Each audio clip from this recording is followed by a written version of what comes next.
영상으로 예배드린 여러분 모두에게 하나님의 평안을 기원합니다. 지금 태풍이 서해상으로 지나가고 있는데 매우 거세게 몰아치고 있습니다. 태풍의 피해가 어느 정도인지 모르겠지만 피해가 없었으면 하는 바람입니다.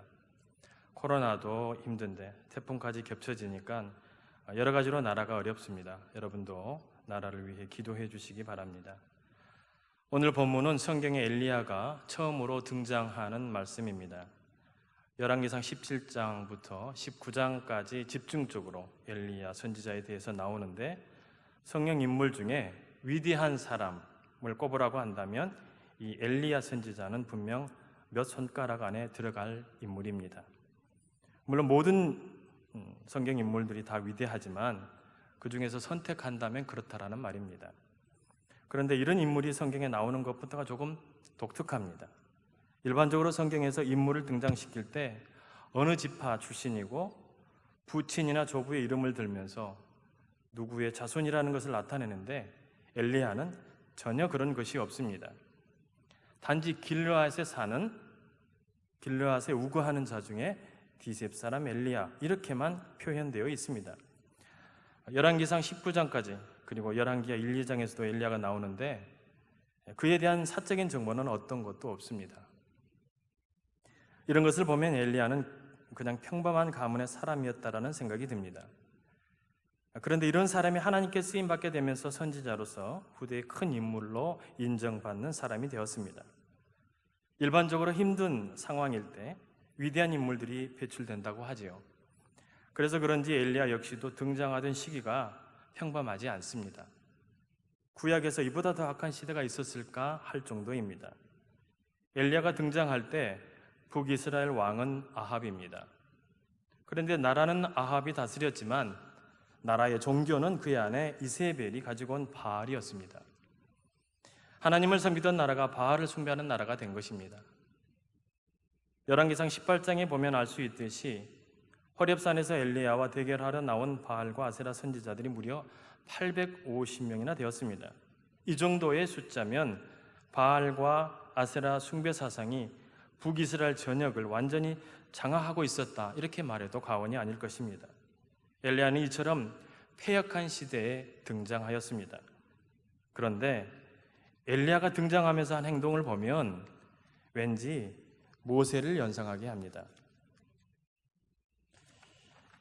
17장 1절을 제가 다시 한번 읽어보겠습니다. 길르앗에 우거하는 자 중에 디셉 사람 엘리야가 아합에게 말하되 내가 섬기는 이스라엘의 하나님 여호와께서 살아계심을 두고 맹세하노니 내 말이 없으면 수년 동안 비도 이슬도 있지 아니하리라 하니라. 1절을 보면 엘리야의 행동이 모세의 행동과 매우 흡사합니다. 양치기 목자였던 모세가 바로 왕을 찾아가 말을 했는데 그와 유사하게 별 볼 일 없는 엘리야가 아합 왕에게 찾아가 말을 합니다. 그리고 모세가 바로에게 하나님께 제사를 지내려고 하니 이스라엘 백성들을 좀 놓아달라는 말을 하였는데 듣는 입장에서 보면 얼마나 황당하겠습니까? 그런데 엘리야도 마찬가지입니다. 아합 왕에게 찾아가서 하는 말이 내가 하나님 앞에서 맹세하는데 내가 말하기 전까지 수년 동안 비와 이슬이 내리지 않을 것이다. 듣는 입장에서 보면 어쩌면 바로보다 더 황당했겠다 하는 생각이 듭니다. 더군다나 수년 동안 비는 고사하고 이슬까지 내리지 않을 것이라고 말을 했습니다. 팔레스타인 지역의 이슬은 정말로 중요합니다.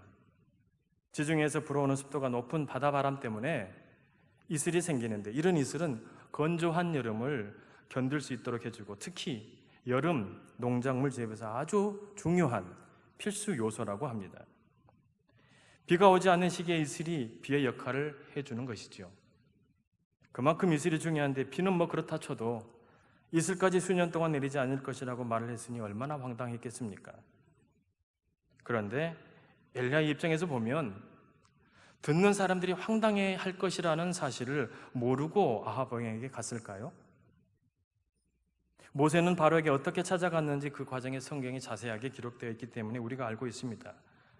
그렇지만 엘리야는 그런 것도 없습니다. 그러니 알 길이 없지요.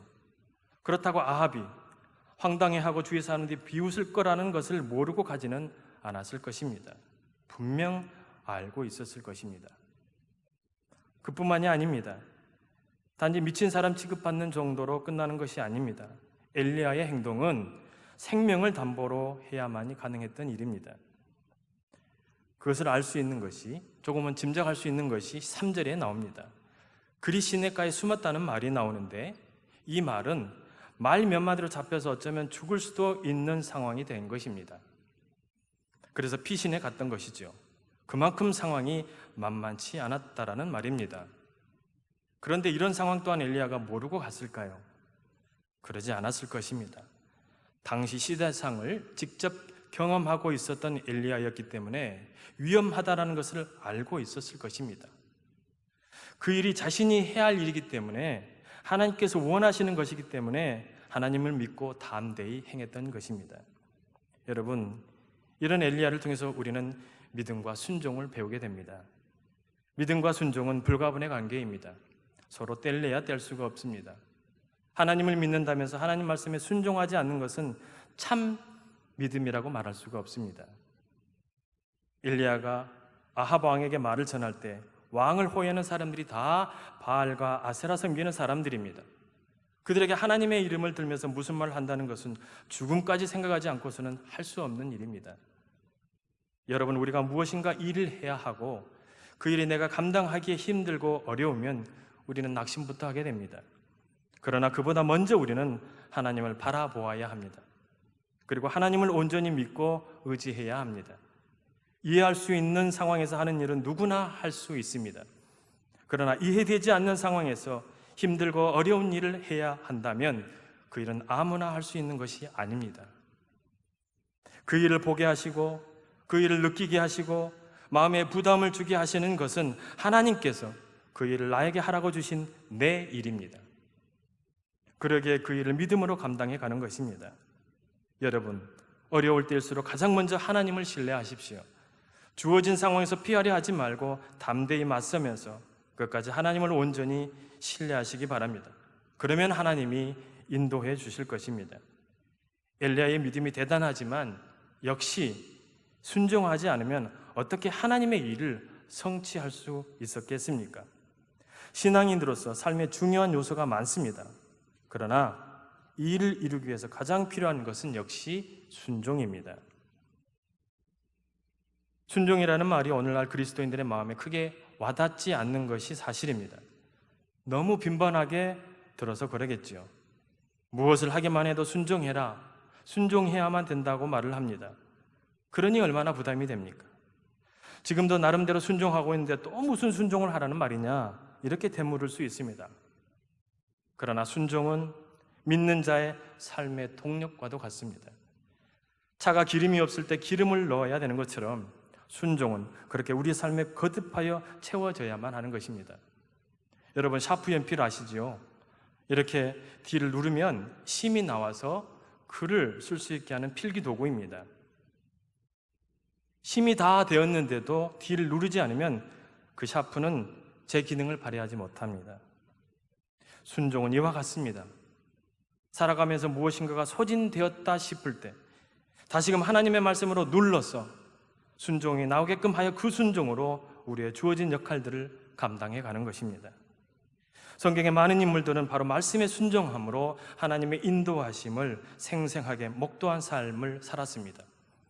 이것은 엘리야도 마찬가지입니다.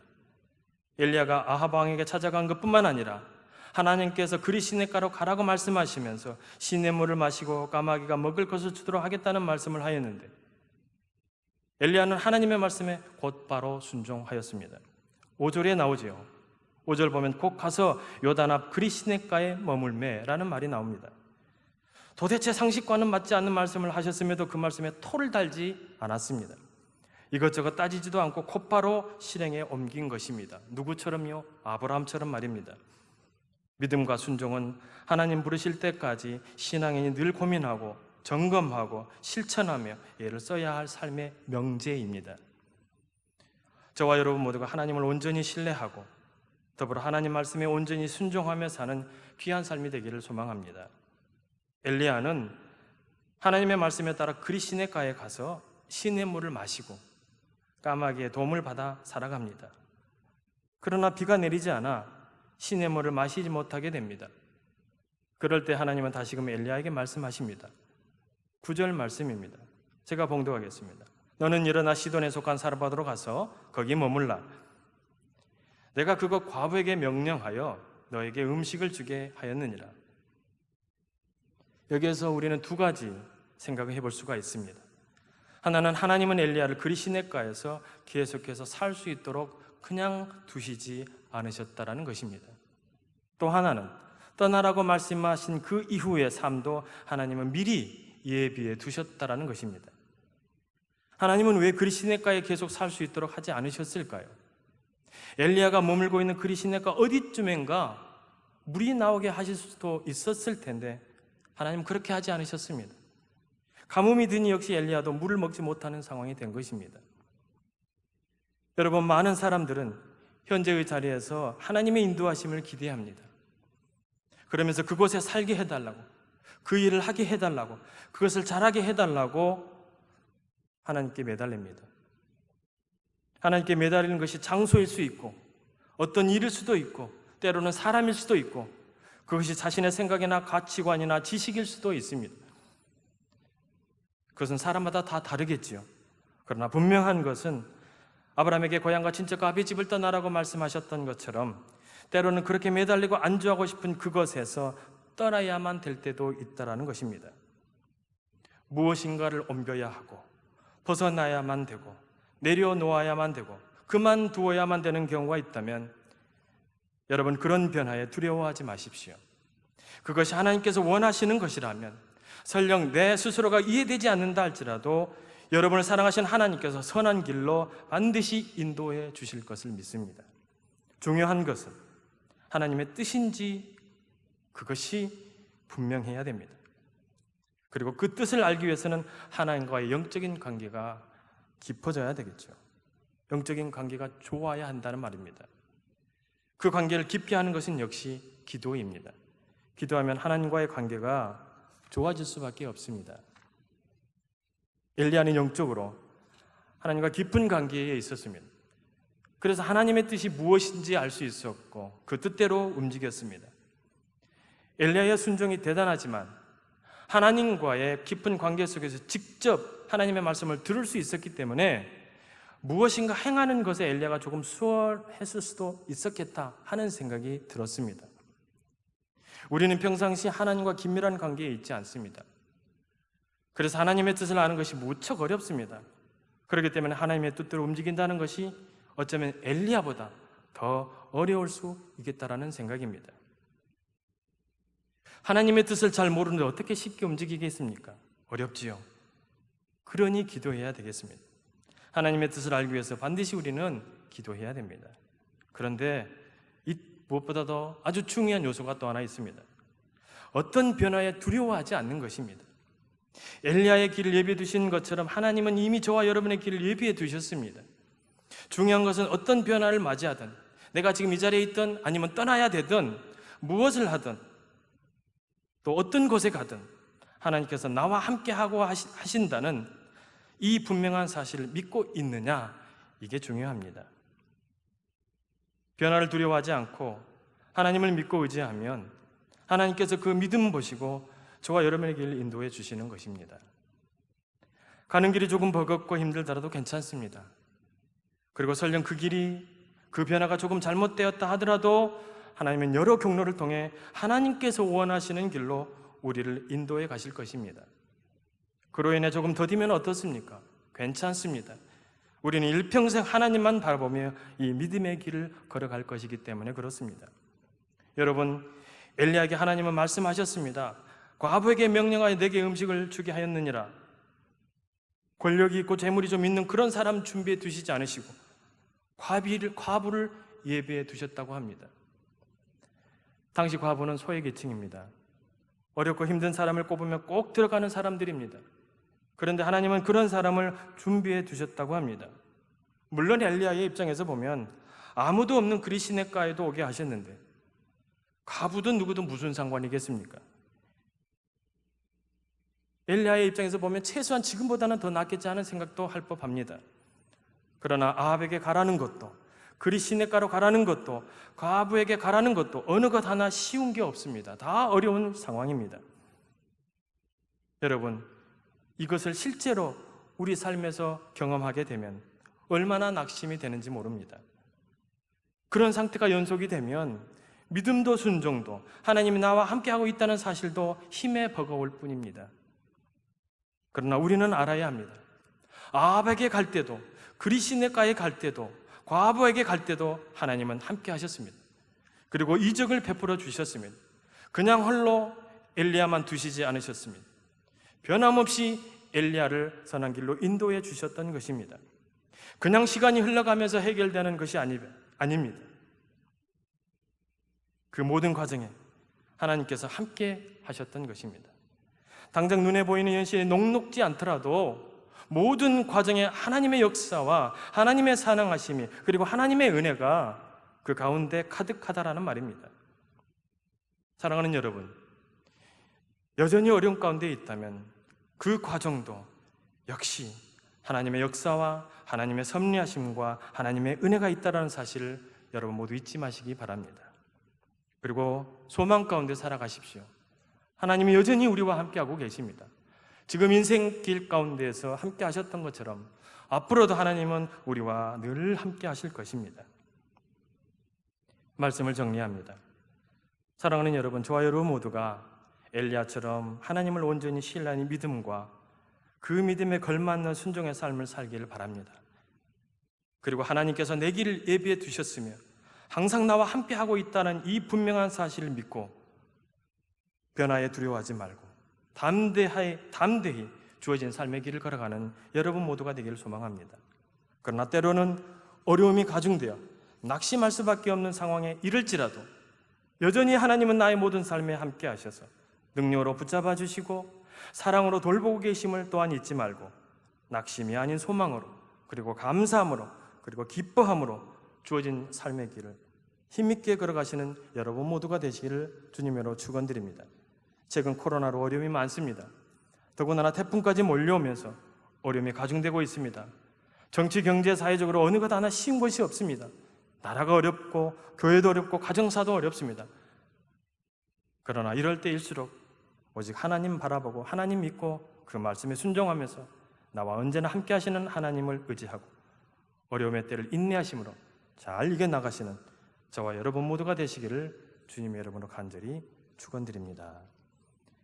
이제 함께 기도하기를 원합니다. 주기도문으로 기도회가 마치면 계속해서 여러분 있는 초소에서 코로나와 태풍으로부터 이 나라를 지켜주시라고 기도해 주시고 교회와 여러분의 기도 제목을 가지고 계속 기도하도록 하겠습니다. 이 시간은 먼저 묵상으로 기도하시겠습니다. 오늘 말씀을 생각하시면서 우리 자신의 믿음과 순종 그리고 변화되어야 할 것이 무엇인지 혹시나 주저하고 있는 것은 무엇인지 또 두려움으로 움츠러들고 있는 것은 없는지 돌아보면서 하나님께 우리의 마음을 고백하고 힘과 용기와 담대함과 믿음을 더하여 주시길 위해서 이 시간에 함께 묵상으로 기도하도록 하겠습니다.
하나님 아버지, 엘리야와 같은 믿음을 저에게 허락하여 주시옵소서.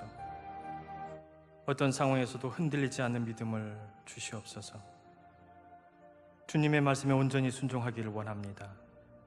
내 생각과 판단으로 하나님의 말씀에 순종을 결정하지 않게 하여 주시고, 이해되지 않는다 할지라도 온전히 순종할 수 있는 그런 믿음을 저희에게 허락하여 주시옵소서. 주님, 지금까지 우리의 삶을 인도하여 주셨음에 감사를 드립니다. 문득 홀로 있는 것처럼 느낄 때에도 여전히 주님은 우리와 함께 하셨음을 잊지 않게 하여 주시옵소서. 앞으로도 변함없이 우리의 길을 인도하여 주실 주님과 동행함에 감사와 기쁨이, 그리고 우리의 마음에 평안이 가득하게 하여 주시옵소서. 주님, 태풍이 몰아치고 있습니다. 더 이상 자연재해로 힘들어하지 않도록 이 나라를 지켜 주시옵소서. 코로나의 재확산으로 어려움 중에 있습니다. 주님, 더 이상 많은 어려움들로 고통당하지 않도록 이 나라 지켜주시고 보호하여 주시옵소서. 주님, 특별히 기도합니다. 한국 교회를 불쌍히 여겨 주시옵소서. 세상 사람들에게 더 이상 비난의 대상이 않도록 주님 한국 교회에 지켜주시옵소서. 모든 목회자들에게 겸손함을 허락하여 주시고 하나님을 두려워하며 영적인 분별력을 허락하여 주시옵소서. 모든 성도들이 자신의 자리에서 그리스도의 향기를 드러내며 살아갈 수 있도록 인도하여 주시옵소서. 그리하여 한국교회가 세상을 선도하며 선한 영향력을 주는 그런 교회로 변화되어 줄 수 있도록 은총을 베풀어 주시옵소서. 주님, 특별히 영도교회를 사랑하여 주심에 감사를 드립니다. 사회적으로 많은 어려움들이 있지만 평안함으로 지켜주시는 은혜에 감사를 드립니다. 영도 속해 있는 모든 주의 자녀들이 교회를 위해 기도하게 하시고 주의 전을 사모하게 하여 주시옵소서. 코로나로 인하여 믿음의 열정이 식어지지 않도록 지켜주시고 더욱더 신실하게 주신 사역을 감당하는 믿음의 귀한 공동체가 되어줄 수 있도록 영도교회 가운데 함께하여 주시옵소서. 주님의 시간 이후에 주의 자녀들이 계속해서 있는 초소에서 여러 가지 기도의 제목을 두고 마음의 소원을 담아 주님께 간구할 것입니다. 그들의 기도에 응답하여 주시옵소서.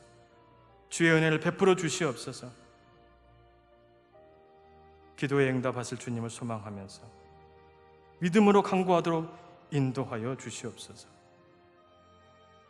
언제나 우리와 함께 하시는 예수님의 이름으로 기도하오며 이제는 주님이 가르쳐 주신 기도를 함께 드리오니, 하늘에 계신 우리 아버지, 아버지의 이름을 거룩하게 하시며 아버지의 나라가 오게 하시며 아버지의 뜻이 하늘에서와 같이 땅에서도 이루어지게 하소서.